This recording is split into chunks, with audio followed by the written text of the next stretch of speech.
Hi everyone, it's Nadine Gilkison. Today I'm going to be talking to you guys about how to design with accessibility in mind. So when we think of the word accessibility, sometimes we struggle with what that definition is. So when we take a look here, according to the website Be Accessible, accessibility is all about our ability to engage with, use, participate in, and belong to the world around us.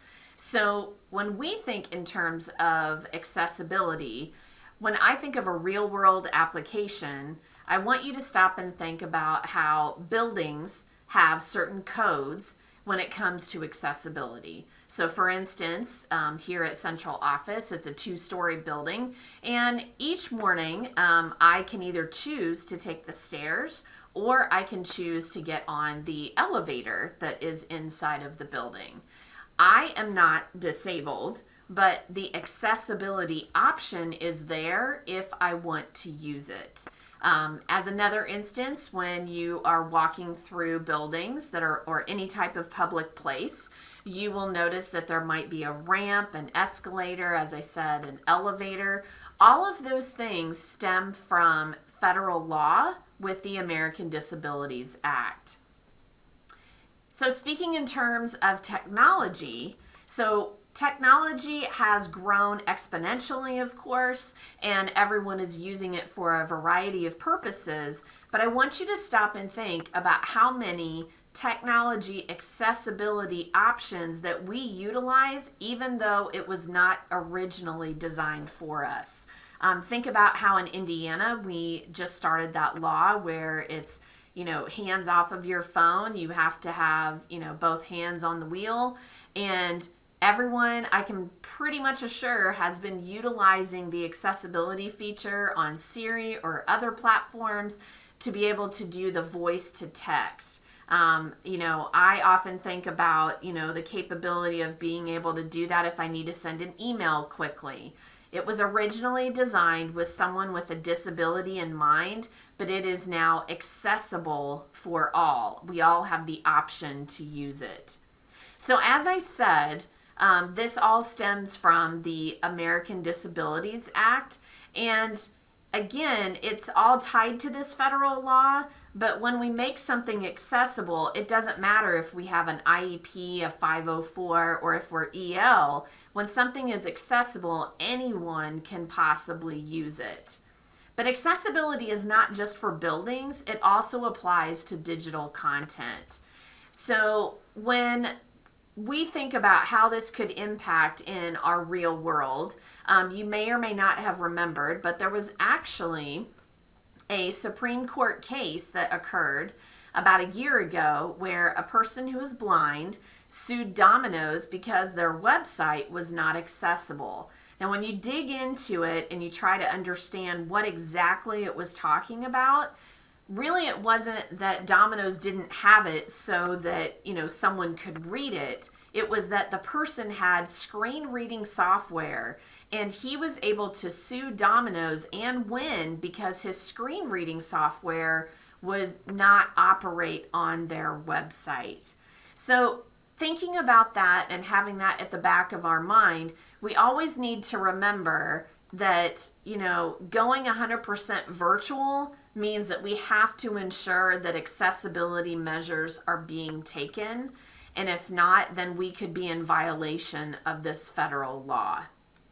So what is accessibility and why is it important? I'm going to be reading an excerpt from The Perfect Blend, which was written by Michelle Eaton. And Michelle does a great job of explaining what accessibility is and why it is so important to us. As we design digital content for our classrooms, we also need to make sure that those materials are accessible to all students. At the heart of it, accessibility is about equity of access and ensuring that all students have a level playing field from the start. We do this by ensuring that all students can interact and engage with the digital content from the beginning. But not only is it our obligation as teachers to create accessible digital content, it's also the law. The American with Disabilities Act in Section 504 of the Rehabilitation Act Both give us guidelines about accessibility specifically to meet the needs of students with disabilities. These federal laws state that no student should be denied access to any learning activity to ensure that students are not discriminated against just because of their disability. The law states that the content should be readily accessible. Essentially, the law states that students with disabilities should have equal access to the same opportunities as all students. So we want to make sure that our material is presented in a way that it's not going to add an additional burden to the user to locate or access our content.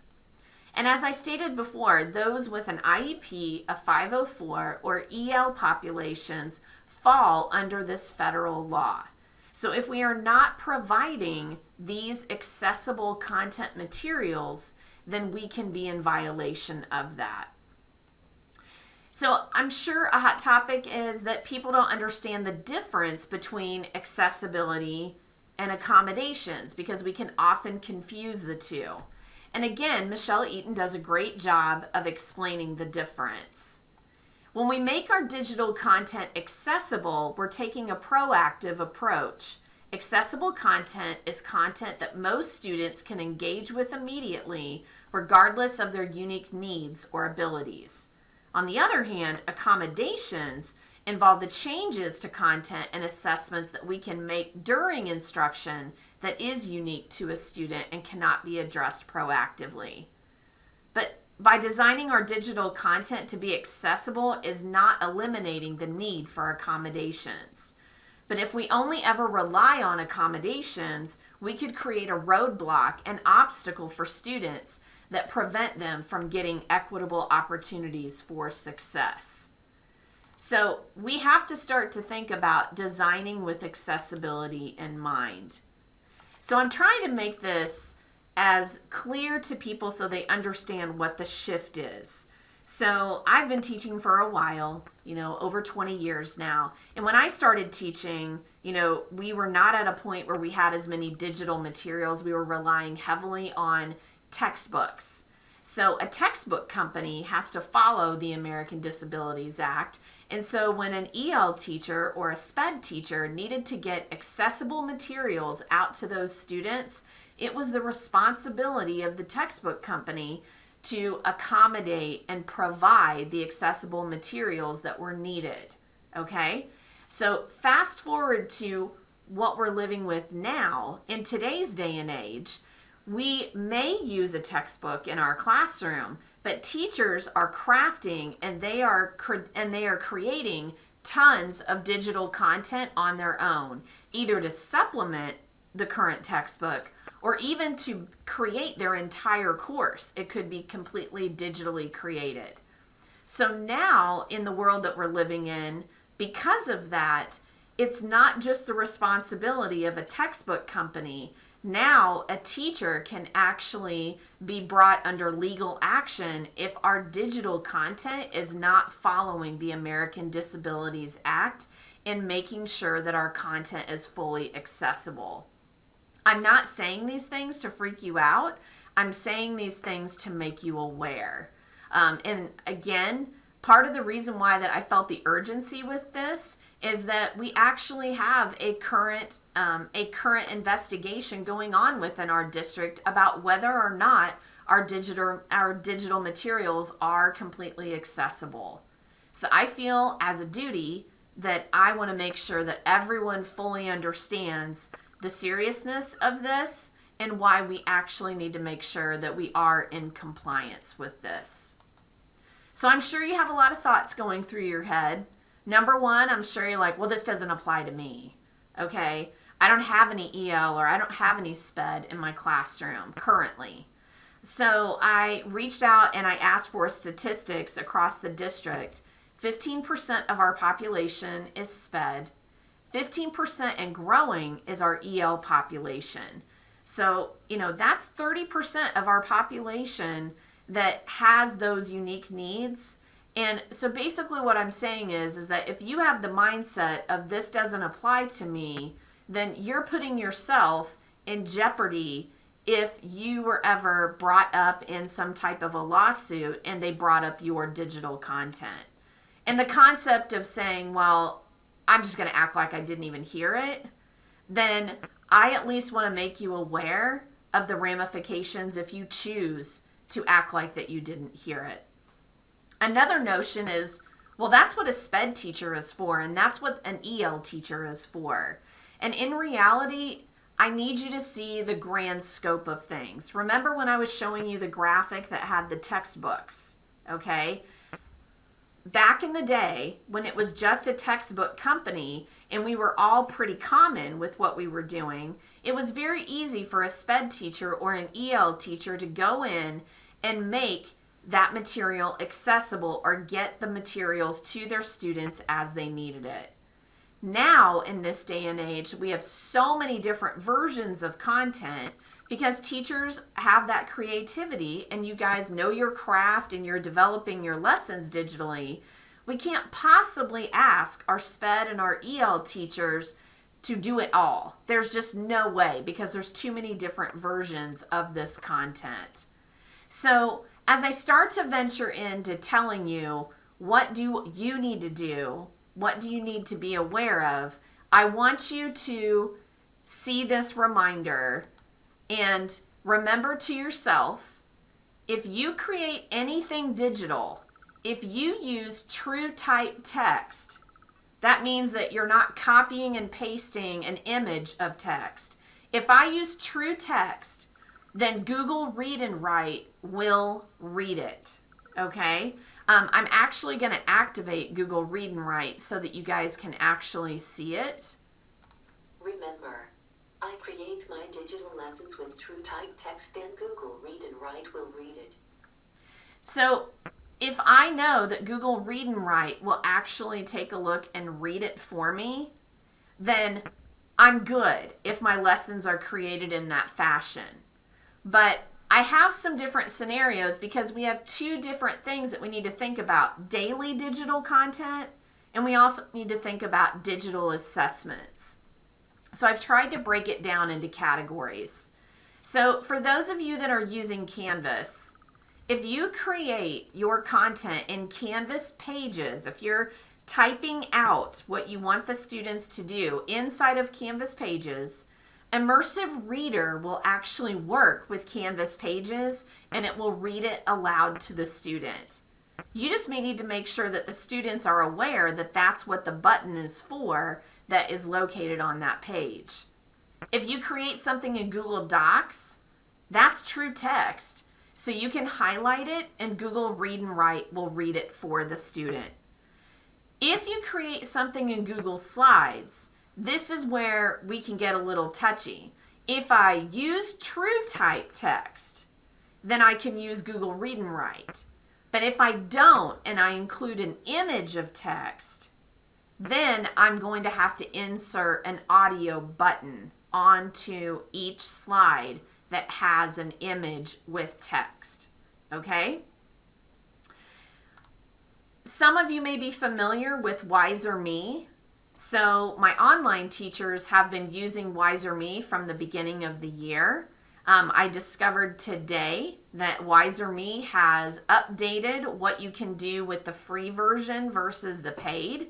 And you will be excited to know that if you want to create a digital assessment or even like a daily homework assignment, you can create it in the free version of Wiser Me.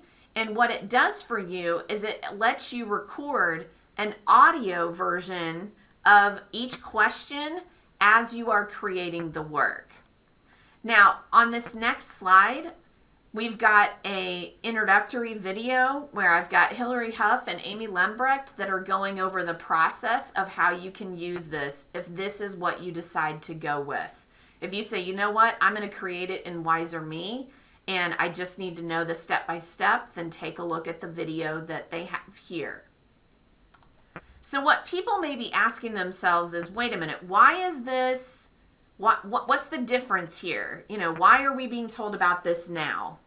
And honestly, the big shift is that because the health department has shut us down to 100% virtual, I need you to see the difference, because when you guys were face to face or even in a hybrid model, you had a certain percentage of time where you were physically in person with a kid. If you needed to read directions to an assignment, if you needed to go over something, after kids get started, if someone has a question, you could walk over and read a portion to them. It's much easier to do that face to face. When we get into a shutdown mode, then that opportunity is completely gone. And even though you might have like a video of you going over the daily assignment, if that video is not included on each segment of the slide, or if it isn't accessible with a screen reader, then we just made it not accessible and we're not in compliance. So I'm trying to get people to understand the difference. So you're going to see that slide again. Remember, if you create your digital content with true type text, then Google Read and Write will read it aloud to the student. So if you want the easy fix, if you're like, well, I need to know what I need to do to fix this, this is the easiest format. Make sure that you're not taking a screenshot of a passage and slapping it on a slide or slapping it on a doc, because a screenshot reader is not 100% accurate. So now let's talk about digital assessments. So if you made a digital assessment in Canvas, you can use the Canvas audio recorder or video recorder for each question and passage, or you could use true type text so they can use Google Read and Write. Remember, I'm going to keep bringing that option up.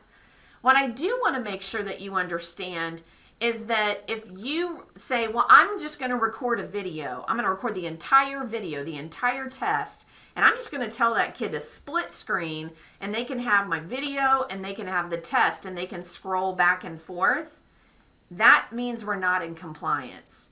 You're not in compliance because everything has to be built within the assessment to make it completely accessible. Anything with homework has to be totally within it. It should not be a matter of scrolling up and down or navigating to a separate tab, because then we're not thinking in terms of accessibility anymore. We've created a barrier for them because those kids could get lost and not really understand how to do it. If you decide to make a digital assessment in Google Slides or Google Forms, then you've also got to have an audio component. But again, it would have to be per question. If you use true type text, then it's going to read it aloud using Google Read and Write. Edulastic has been, a hot topic where people were trying to figure out, is Edulastic okay? Is it not? At one point in the year, I didn't think we could have a workaround for Edulastic, and I was saying, don't use that one anymore, okay? We don't pay for the premium of Edulastic. We have Google Read and Write. It wasn't working with it. But last week, the junior high let me know that inside of Edulastic, there's actually a rich content editor just like Canvas, and you can embed a video clip of you reading the question. Just remember, it isn't, I'm going to read the whole test. It's got to be, I'm going to read question number 1, go down, insert another clip where I'm going to read question 2, and so on. So basically, I'm trying to give you an outline of which path that you decide to go. But I'm sure that you have different scenarios going on in your mind. Well, what about this? Well, what about that? How do I make it accessible? So I've tried to take the work out of it and come up with different scenarios to help you out. So first off, I know that you guys have to record your direct instruction for asynchronous learning. So if you're using Google Slides or PowerPoint or something, and that is your means of like your active instruction, and a teacher has it running in like behind them, and they are recording their voice and or their face, they're like, wait a minute, do I have to do anything else to make it more accessible? Then what I'm saying is that you just need to let kids know, hey, did you realize that there are closed captioning that you can activate to help you out if you're having a hard time understanding me? But think about those tools with Google Slides and with PowerPoint. The original purpose of those was just a presentation, like for a lecture. But now people are using it for all different kinds of formats. They're not just using it for a lecture format. You might, in addition to your video, you might give the students a link to your notes. You might create a digital worksheet using Google Slides. And then, depending upon what you've done on that slide, you may have to add the audio component. If you added a screen image, then yes, you're going to have to add an audio button. If you use true type text, then you just need to let students know that Google Read and Write is what they can use for their accessibility. But again, it depends upon what you put on your slide. So let's talk about the screenshots for a moment. Again, if you add a screenshot or you use a snipping tool and you put it on Google Slides or a doc, you're going to, anytime that you're going to use a screenshot, I don't want to tell you, no, you can't use a screenshot, because that, I mean, come on, there's going to be times that you're going to need a screenshot. But if you add a screenshot, you just need to know a screenshot, a snippet means I've got to add an audio clip. Why? Google Read and Write actually does have an extension that is like a screenshot reader, but it's not 100% accurate. And remember what I was talking about with the guy from Domino's? And he won his lawsuit because the screen reader software was not accurate? We don't want to be in that scenario. So when in doubt, if you use a screenshot, just add some audio with it. There is an exception to that, and I'll talk about it on the next slide in just a moment. So again, if you type out a passage instead of a screenshot, then you can use Google Read and Write. All students, notice I put the note down here, all students in Franklin Township have Google Read and Write extensions in Chrome, all right? It's not tied to the device, it's tied to the user. So when they sign in with their Google account, they're automatically going to have the toolbar there. Do they possibly need to have some review over it? Yes. I'm also going to be creating a video that we're going to post on the district website that's going to show people how to use Google Read and Write, just as a reminder.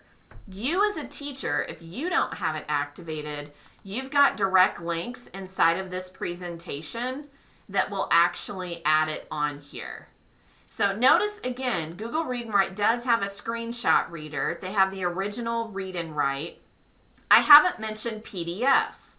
You can use PDFs because TextHelp has a PDF reader, which we are also paying for, that goes with Google Read and Write. So again, you're fine with PDFs and true type text. What you're not good with are screenshots of text. All right? Now, let's talk about the exception with a screenshot. This may be more for K through 5, but secondary, you might want to hear this too. Let's imagine that a teacher is meeting live with students and they're working on guided reading, and the teacher has added a screenshot of text into either Google Slides or in a Jamboard. If they've done that, people might say, oh crud, well now I'm not accessible. But the reason why you're okay is because you're live. And because it's guided reading, you've given them a reading passage that is at their guided reading level to read independently. So I hope that that clears that piece up, because I don't want people to think, well, there goes Jamboard, I can't use that anymore. I don't want you to think that. If you're not using Epic as part of Daily 5 and with your Read to Self, it has the options where it will read the books to the kids, and that's why we want to make sure that they know that. Again, coming to whenever you are giving an assignment or when you're getting ready to release to the kids, you know, you've done the I do, you've done some we do, and now you're ready for the kid to do something on their own, you're always giving them verbal instructions when you're face to face. And if they don't understand, you can walk over and help them. But if we're sharing an assignment when we're 100% virtual, if I just say, well, I mean, I covered that in a video that you had to find over here. If I'm not inside of the actual assignment and including accessibility components, then I'm making it hard for the student. They have to read it entirely on their own, and they may be very confused as to what they need to do. So either use true type text, so Google Read and Write can do it, or add an audio button as needed. If you were not aware, closed captioning actually can be activated in Zoom and in Google Meet. You're not the one activating it though, but when you're in a live call with your students, you can point out to them where they can activate the closed captioning. So that's a good tool to make sure that they understand. So when we think about this, I want you to constantly ask yourself, when you're designing with accessibility in mind, is X available for every learner? Can every learner use X?